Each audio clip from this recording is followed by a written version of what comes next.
Aren't you happy to be back in Texas? I am, though. So this is the first case we've worked on where we have 2 victims. Husband and wife. On the morning of September the 27th, 1997, 16-year-old Tiffenie called the police saying that she found her father, Charlie, and her stepmother, Kathy, bloodied and beaten to death. What is your emergency? Yes, my parents are sitting here with blood everywhere. Crazy to think that 2 people in their house would end up being killed the way they were. With a hammer, of all things. Seems so personal. They were beaten so badly that they first thought they were shot. Rumors quickly spread as to who could have wanted such a happy couple dead. There was an issue with the cousin. He felt like he had blood on his hands. Last thing I need is pigs coming around my house, and it's freaking me out. I still believe that it was Tiffenie. At the center of the rumors was Charlie's own daughter, Tiffenie, who claimed to have slept through the whole thing and was the only person the killer left alive. Was she so mad at her dad and her stepmom that she would kill them like that? Unfortunately, with the lack of evidence and police resources, the case went cold. I'm excited looking at this hammer because it's never really been looked at by the lab. Kelly and I have read over the entire case, but there's still a lot to learn. We've called in the big guns on this one, Houston homicide detectives Alan Brown and Johnny Bonds. With their help, our goal is to convince the district attorney to file capital murder charges on the person or persons who killed Charlie and Kathy. It has been 16 years and still no answer. Police consider her killing a cold case. Years later, the case is still unsolved.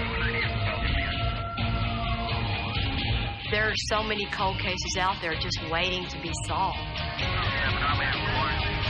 The crime scene ultimately tells the story of the murder. We want to bring justice to these victims.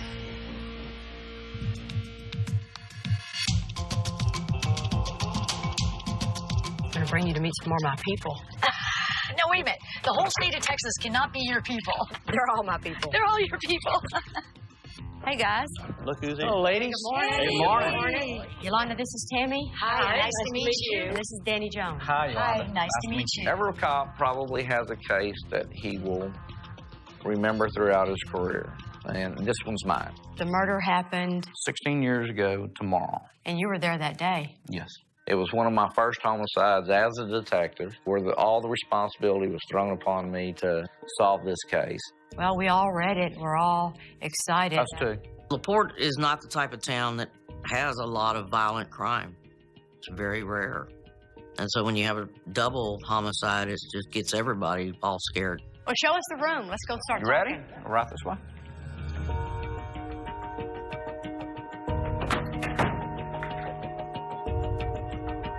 Why don't we start with y'all talking about the victims? Charles and Kathy Hayes, they were in their mid-30s at the time they were killed.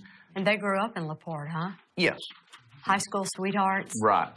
And right. hooked back up later on. Charlie was a musician, had had his own band and played in local bars and things of that nature. He had worked at a small engine repair shop, and they had one daughter together, Samantha. Who was 7. Make a wish. Yay! Then Charlie had another daughter that was living at the house named Tiffenie, who was 16. I got the phone call shortly after 5 in the morning.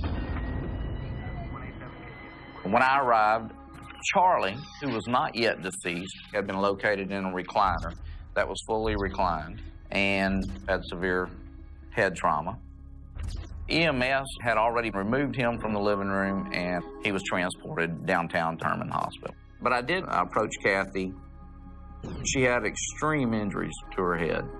Her shirt, it was kind of crumpled up. She was also dressed in some sweatpants, and those had been pulled down to her ankles. With Kathy's pants pulled down and the bruises on her knees, it was thought that this might be a possible rape. But that was later tossed out when testing showed no signs of sexual assault. We know that both of them were killed by a hammer. The day after the murder, the detectives located the murder weapon in a culvert right by the house. Later, the hammer was identified as belonging to the victims. Where was Tiffenie? According to Tiffenie, she was in her bedroom. Tiffenie was the only person left in the house that night because Samantha had slept over at her grandmother's house, but strangely, Tiffenie was left unharmed.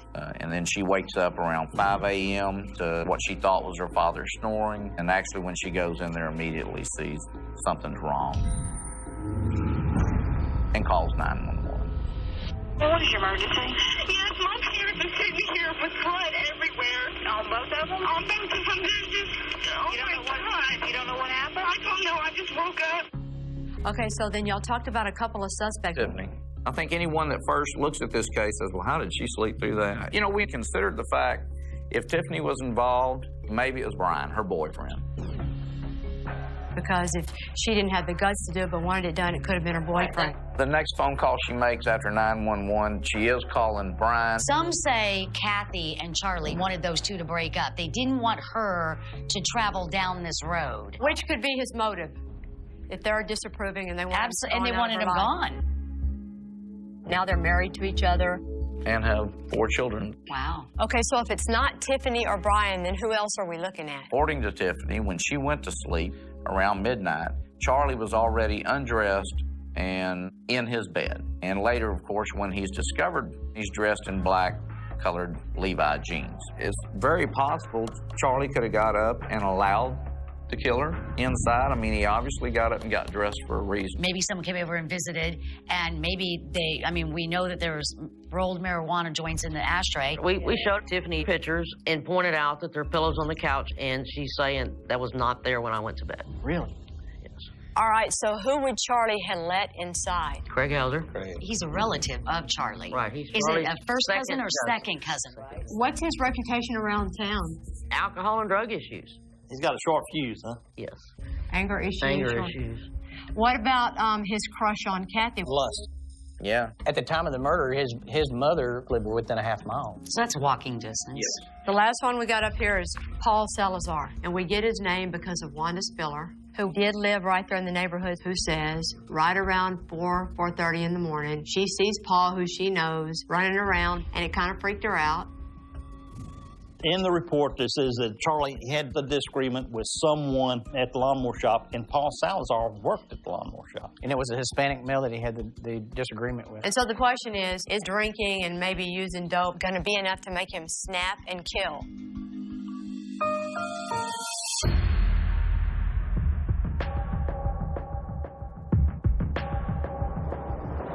You said Tiffany's got 4 kids? Yes, her and Brian. Wow. We need to be cautious talking to Tiffenie because we don't know if she's involved in her parents' murders or if she's just an innocent victim. Luckily, she and her half-sister Samantha are really eager to meet with us. But we're going to have Johnny Bonds listen in the car. Can you tell us anything about your dad, about your mom? You probably have a lot of stories. Always happiness.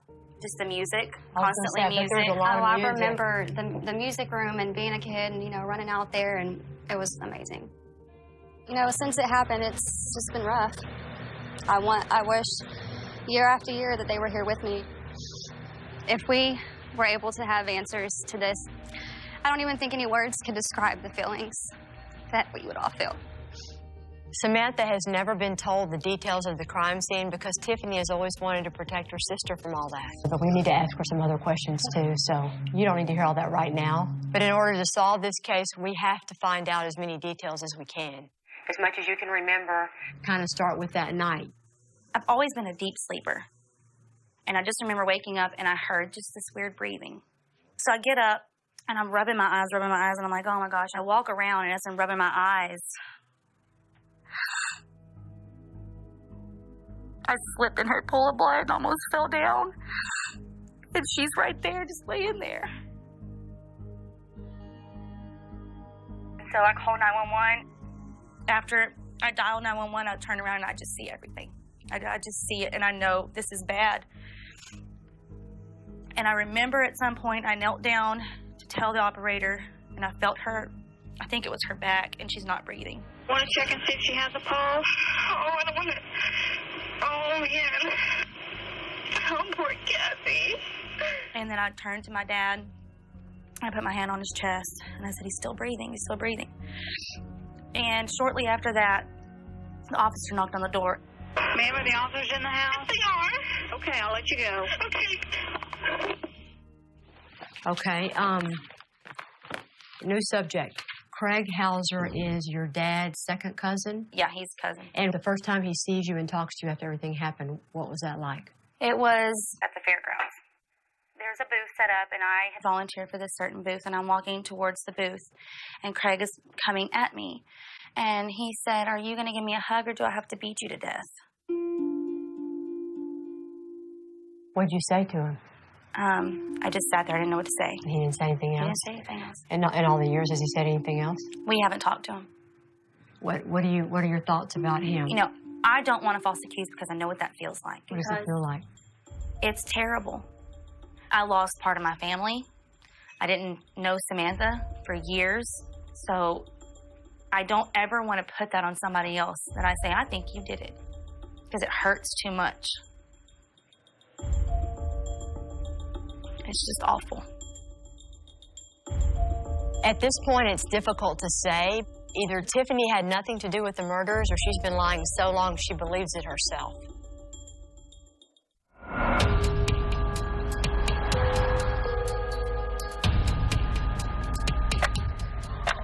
Assistant Chief Parker is here today because he was one of the first responders to the scene.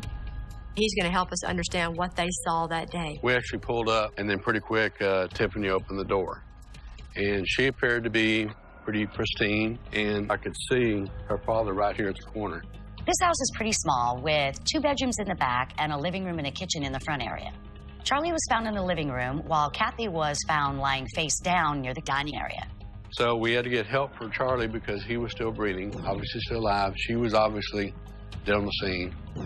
Yeah, she's like her head is up into the wood area. Yeah, I remember a huge pool of blood right here. So you're thinking this happened when? I think time-wise, with his injuries, the fact that he lived it all for minutes, it happened more towards the morning. Oh, yeah. Look at the blood force trauma. Yeah. He's still alive. Because if it was 1 or 2 in the morning, he would have been breathing that long. He would have expired.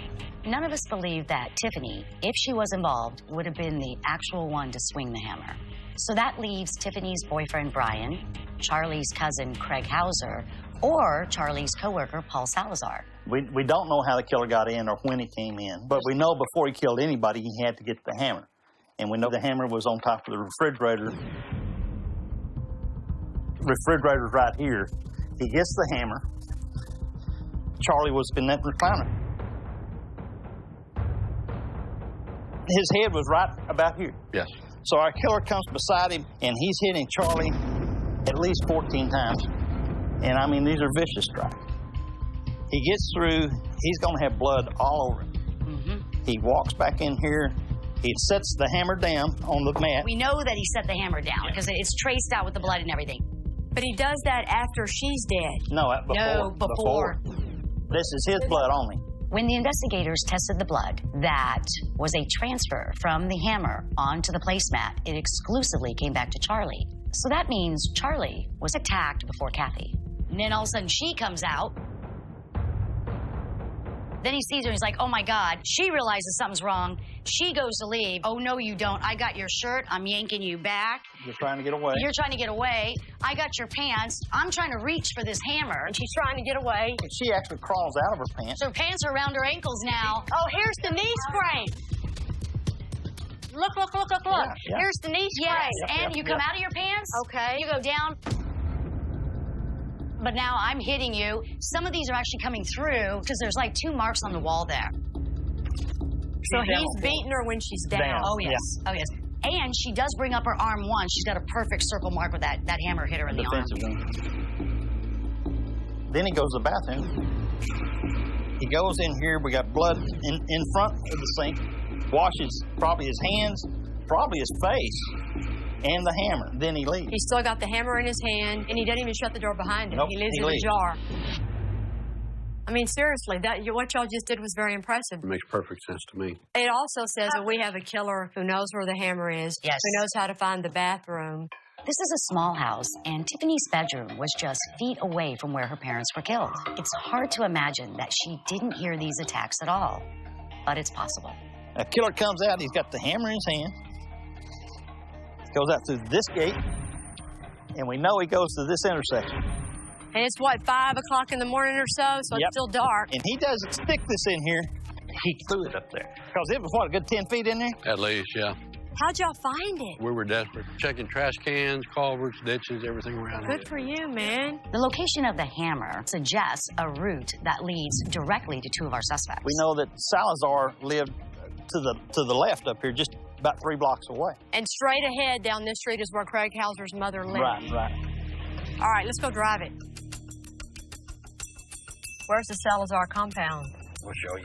According to a neighbor, Paul Salazar was seen banging on doors about 4 o'clock that morning, which is just around the time we think the murder could have occurred. There they are, right there. He also possibly had a prior altercation with Charlie at that lawnmower shop where they both worked. You were working at the lawnmower shop with Charlie Hayes. Yes. Did y'all ever have a disagreement between the two of you? No. He told his daughter he had a disagreement with a Hispanic male that worked at the lawnmower shop. I was the only Hispanic male there. But I never seen him have a disagreement. Okay. The day the murders happened. Wanda Spiller, and she's dead now, and she made a sworn affidavit, and she swore you were there between 4 and 4:30 in the morning. She's asleep in the car. You're banging on Hale's door. I didn't have a watch on me either, but I don't think it was that late. Paul is denying everything. He's saying that he and Charlie were buddies and was home that night hours before our crime ever even took place. But I heard that the boyfriend had been missing. And... Yeah, nobody's ever been arrested.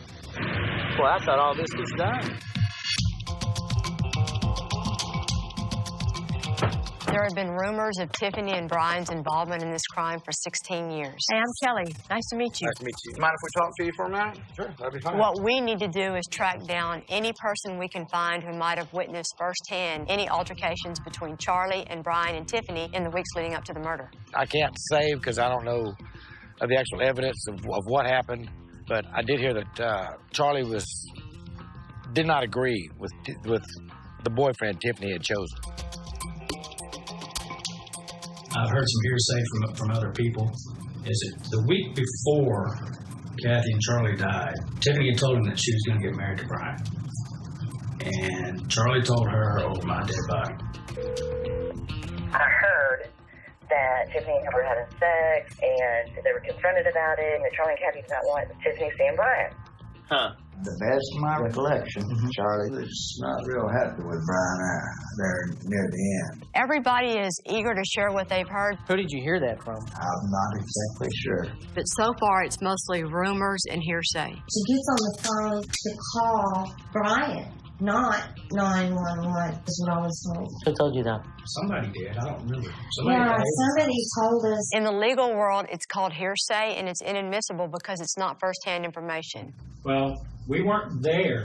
For it to be admissible, it has to be what somebody saw with their own eyes or heard with their own ears. This is your quote. Brian's relationship with both of them was good, and they approved of the relationship. Kind of the opposite of what you're saying now, and that's why I'm wondering if this is stuff you picked up after they were murdered. Right.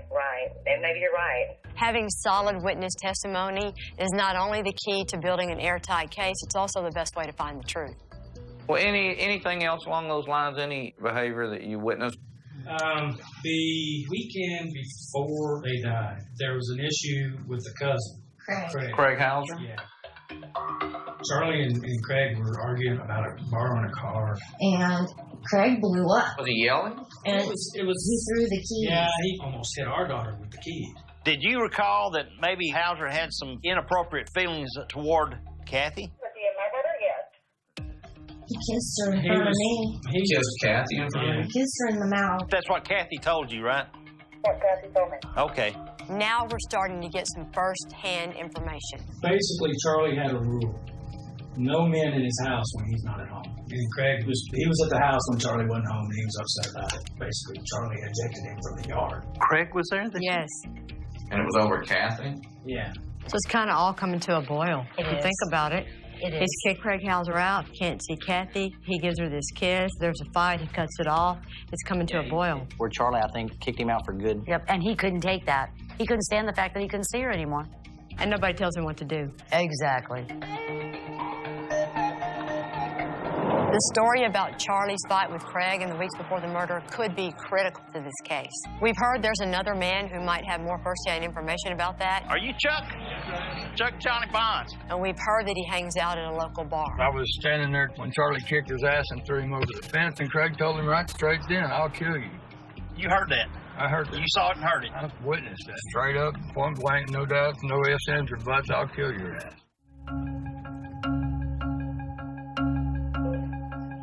We've got more indicators all pointing toward Craig Hauser, but before we can go there, we need to verify Brian's alibi.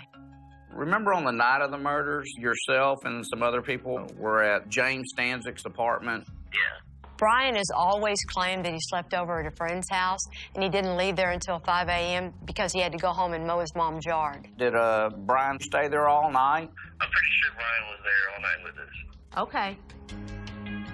Do you remember him leaving? Do you remember Brian leaving? I know he left to go back to my parents' house because he had to go mow their grass at sometime in the morning. Like 5 o'clock in the morning? Yeah, he wanted a ride or something, and I couldn't give him a ride. Did he not have a car? Did Brian did not have a car. Richard Rogers and Brian's brother's stories match their original statements. Now it's time to talk to Brian. Let's hear his story of what happened that night, and let's hear what we think about him. Did Charlie ever have one of these come to Jesus talks to you about Tiffenie? About, boy, that's my daughter? Oh, no. There wasn't ever any conflict? No, but, you know, because we were buds. I think he knew we were right for each other. You know, we all had that understanding. You know, we didn't try to do anything inappropriate in the house or anything like, you know. Well, actually, I think somebody said that he asked you not to disrespect his house. Disrespect his house? By having sex with his daughter in the house. No, I don't recall that. So tell me signs of deception-wise, the way he's kicked back in the chair and all that. As a cop, what are y'all seeing? Y'all never had a conflict at all? No, he was like Skipper and I was like Gilligan. Oh. That's pretty much the way we rolled. I was his little buddy, you know. He's kind of stretched out, looks pretty... You're not reading anything funny. Yeah, he looks If he knows something, he tells you, and if he doesn't, he tells you. He seems pretty honest about it. I know that this is over your head for the last 16 years. Yeah. How's it affected you? I mean, it's, we lost so many friends in the process, and that's the painful thing. You know, all the people we used to hang out with just turned their backs to us, gave us the cold eye, man, and we lost pretty much everybody. We've spoken to everybody in the world of Brian and Tiffenie, and it's time for us to make a decision about their involvement. Okay, so let's look at Tiffenie, everybody. She didn't wake up. Probably the luckiest thing ever happened in her life. It's a good thing that Tiffenie didn't wake up that night. That's a good point. If she did it, why would she call if her father's still alive? She doesn't know he won't live and say she did it. You sure he's breathing? He's got a heart bleeding. Daddy! Whoever did this would have blood all over him. She didn't have any blood on her? She has nothing on her. She appeared to be pretty pristine. Then we go over here to Brian. Nobody actually says they hear Kathy or Charlie say, we told Brian he couldn't come around anymore. Charlie didn't tell you that he doesn't want Brian to come over anymore. And this is all hearsay. I mean, oh, okay. Okay, alibied out. That's definitely cleared up. I didn't think he had a guilty bone in his body. And nor do I. Tiffenie not only lost her parents, but she and Brian have been the victims of rumors and suspicions for the last 16 years. 16 years later. Yeah. So when all those people that all these years have been thinking that they did it, now y'all can go tell them all they were wrong. We're now down to 2 suspects. We don't have a lot of information pointing to Paul Salazar, so we're going to focus our investigation on Craig Hauser. I think if Craig Hauser did this, I think Donald Reed knows it. According to Craig's statement, on the night of the murder, he and his stepbrother Donald went out drinking and stayed at a local hotel called Grumpy's. The next morning, they checked out of a hotel and moved to a new one in Sugar Land where they were going to be working construction. So now I would like to see what Donald Reed has to say about that night. So y'all were staying in Grumpy's Motel. Yeah. Y'all being out at some club. Texas Saloon. You remember that? Yeah, because Tanya had just came back around. Okay, so she was your girlfriend. Oh, yeah. Okay. And I told them to take the van. You're talking about Craig? Craig. And the next morning when you got out of bed to go to work, was Craig in the room with you? No, I was with Tanya. So after Texas Saloon, you didn't see him till he arrived in Sugar Land? Yeah, and I believe he was late getting there. My God, he completely destroys Craig Hauser's alibi. Hauser says he went back to the motel and spent the night with Donald at Grumpy's Motel, and Donald says he didn't come back at all. How long has it been since you talked to Craig? Probably 6 to 8 months. He came up here, walked in my door, drunk as hell. First thing, hey, man, you got a place I can lay up and sleep? And I'm thinking, you motherfucker, I ain't seen you in years. And you come straight here to my house and want a place to lay down and sleep? Really? Yeah. He says that Craig did not come back. He didn't see Craig till the next day in Sugar Land. Yeah, that's sweet. And he's never said that before. No. Beautiful. So not only did Donald destroy Craig's alibi, I'm thinking that his story of Craig showing up at his house, unannounced, drunk, looking for a place to crash, sounds a lot like our crime scene.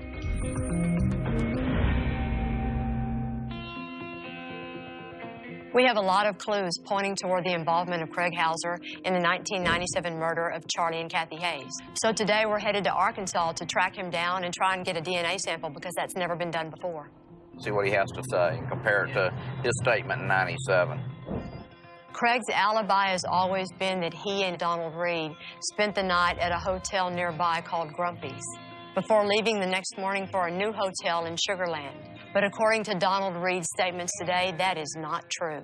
On that night that they were killed, because I'm kind of new to this, on that night, run me back through. I was staying at a hotel. I can't tell you the name of it. Yeah. Me and my stepbrother, Donald Wayne Reed's his name. Okay. And we were there in a hotel room in Sugar Land.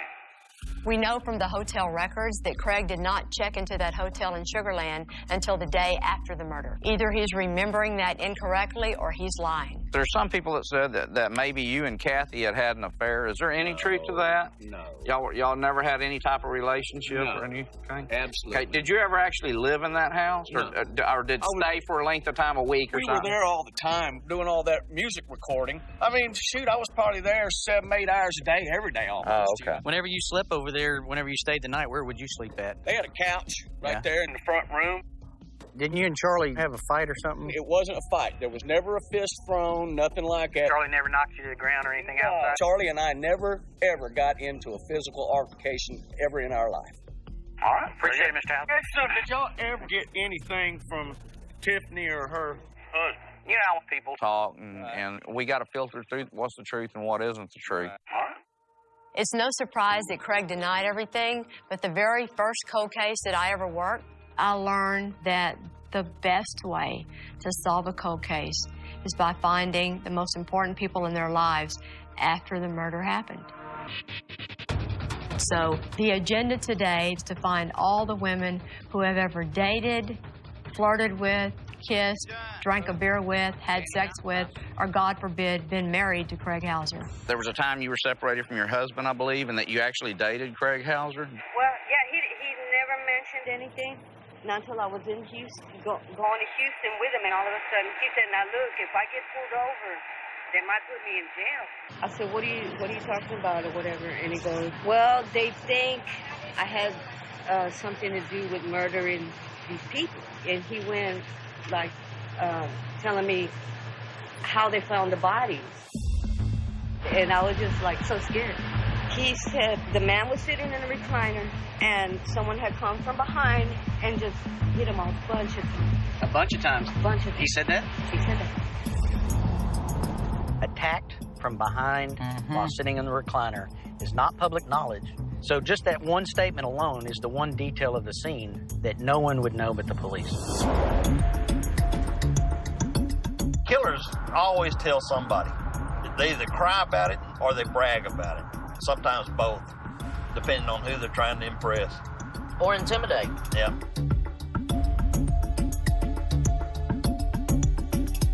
Some of his relatives never did believe him. You know, he just kept insisting at that point that he was just there, he had nothing to do with it.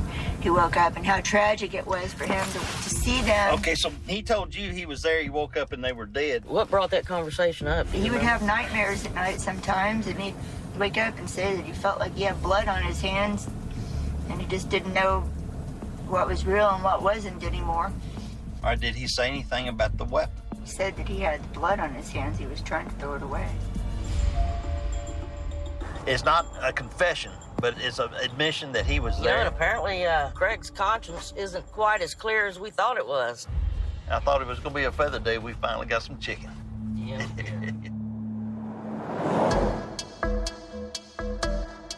It seems like Craig has made some slips over the years, and we want to catch him red-handed. So we want to use his old buddy, Donald Reed, to try and get him to say some things he might have never said before. Tell you what, we'd take him a bottle of Patron and make any phone call we wanted to. Hey, Don. You've been very helpful, and I'm going to ask you if you do something else, and you don't have to do it, but I'm going to ask you if you do it. What's that? I want you to call him. What? And just tell him that we called you and we're coming back up here to talk to you. Yeah. I have no problem doing that at all. And wire up your phone, and we can listen in. So, okay. Donald's more than happy to help us out. I just hope he can sound convincing. Otherwise, it's going to be a bust if Craig knows that he's faking it. Yeah, you talk just like you normally talk to him, and again, I think I always talk, because he'll know exactly what I come up with. I think you being a little pissed that we're coming back might be appropriate. Yeah, I do too. Yeah, it does.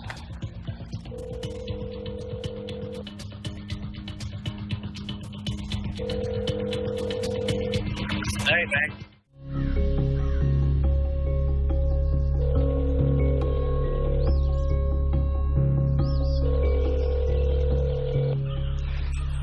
Hey, Mac. Hey. You heard anything more about the cops coming around you? No, but I don't understand what they're doing. I really don't. Well, let me tell you something. They came to my house again. Oh, they did? Yeah, they sure did. And I don't know what the f***'s up, but you know, I just got out of prison, dude. And last thing I need is pigs coming around my house, and it's freaking me out. No, it's freaking me out. Where did you meet me at? Did you come to the job site? Did you meet me at the hotel? I mean, I can't remember 16 years ago, bro. And I get f***ing nervous. I don't remember being at Grumpy's with you and Todd. I thought I was already at the hotel in Sugarland. Hell, I don't know, bro. How would you be at the hotel in Sugarland if we hadn't gone to Sugarland yet? No, that's what I'm saying. They're barking up the wrong tree anyway. Yeah. I didn't have nothing to do with it. All right. We'll holler at you later. Craig Hauser has now given us 3 different stories about where he was the night of the murder. In 1997, he said he stayed at Grumpy's Hotel. A few days ago, he told us he stayed at a different hotel in Sugarland. And today, he's saying he doesn't remember where he was. So we might not have gotten the confession we were hoping for, but all of these new inconsistencies help build a circumstantial case. We don't want to write up the probable cause yet. Let's wait and see what the DNA results say.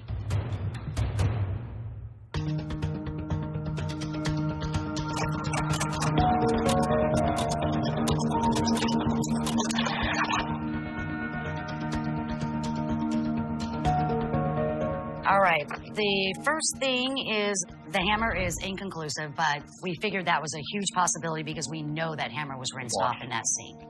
The white t-shirt, the panties, and then we got her sweatpants. All 3 of these are extremely weak, which means basically they're useless. We were all hoping to get DNA results from Kathy's clothing, especially where we know her shirt and her pants were grabbed by the suspect. Unfortunately, it came back far too weak to be able to ID our killer. On the marijuana cigarette, the one that was halfway smoked comes back to Paul Salazar. Definitely him or cannot exclude him? Oh, it's definitely It's him. him. Holy It's him. shit. On the whole cigarette is also Paul, with nobody else. So Paul's on both. So that tells me the rolled marijuana joints came from Paul. So maybe Charlie, saw Paul earlier and picked up 2 joints. But then we're talking touch DNA. But if he too. rolled the joints and sold it to him, it would be Paul Salazar. Absolutely, because he probably licked DNA it. on it, which would mean he rolled them, which would mean he sold them. Hey. But again, what the heck? Why hasn't he said that before? The DNA puts Paul Salazar with the joint, and even though that's no evidence that he's the killer, it does show that he's been lying to the police. He's been hanky since we've been here. He didn't want to cooperate, didn't want to come down here. He hadn't come down here. Right. He hadn't been down here. But he could be hinky because he knew he sold them dope. And he says he's only been inside their house one time. But he wouldn't have to be inside their house if he's just given Kathy some dope to smoke, or Charlie. Well, I think y'all need to get Paul Salazar down here and put him in the interrogation room and run at him the way you never have before. And show him the DNA report with his name on it and see what he says. Yeah, you gotta accuse him of it. Yep. A hard interview. A hard interview for the first time. Yeah.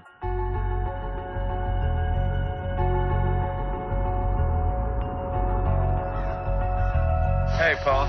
I'm Alan Brown. How you doing, sir?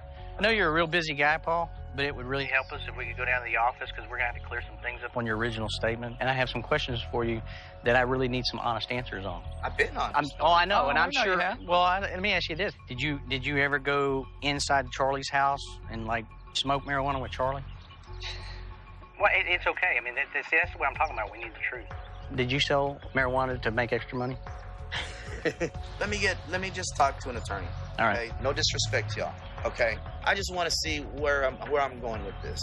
And I just want to make sure my ass is covered. You know what I mean? This is serious. What's driving me crazy is that there's a perfectly valid, innocent explanation, but because Paul Salazar is afraid to talk to the police, a capital murder case could go unsolved. That's what's making me crazy. That's the best I can do, man. Yeah. Okay, how'd it go? So we talked to the DA's office. They think we have a good case. They issued us a grand jury subpoena for Paul Salazar, and it satisfied the subpoena by giving a statement to Mayor Danny. Perfect. All right, bye-bye. All right, bye.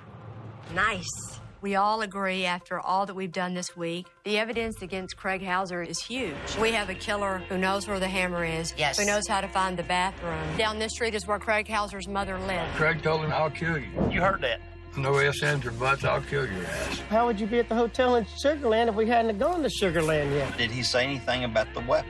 He said that he had blood on his hands. He was trying to throw it away. But we can't ask for his indictment until we can clear out this DNA on a marijuana cigarette belonging to Paul Salazar.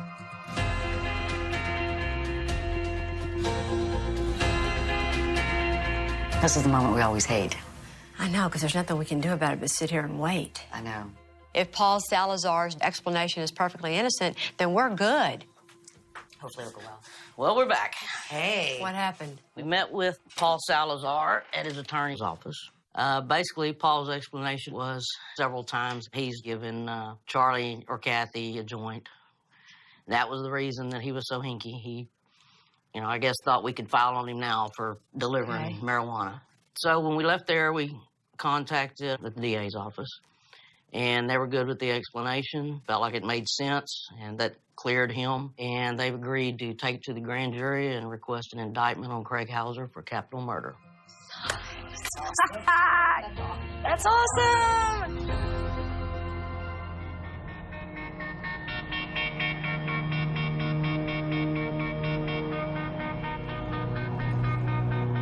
For Samantha and Tiffany, I think just knowing who did this to their mom and their dad will at least relieve them of some of the pain they have felt all these years. Right. Get everybody here. You know, you can lose a parent and it can affect you. But when you lose both parents and you're so young, it changes your whole world for the rest of your life. Everything changes. And that's what happened with these girls. Well, girls, Tammy's got some good news for y'all. We talked to the DA's office, and they've agreed to present the case to a grand jury and ask for a capital murder indictment on Craig Hauser.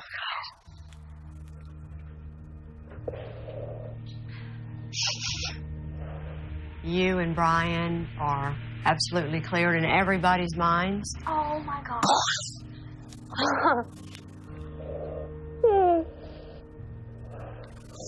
Thank you. Oh, that's awesome. The case is good. The case is strong. And now everybody who's ever looked at you and thought you had anything to do with this is going to know that you did not.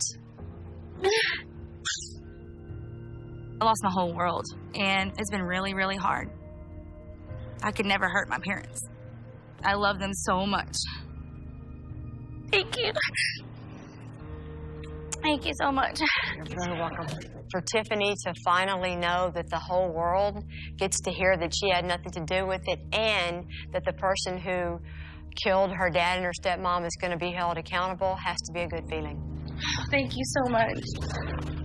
Finally. Yes, finally.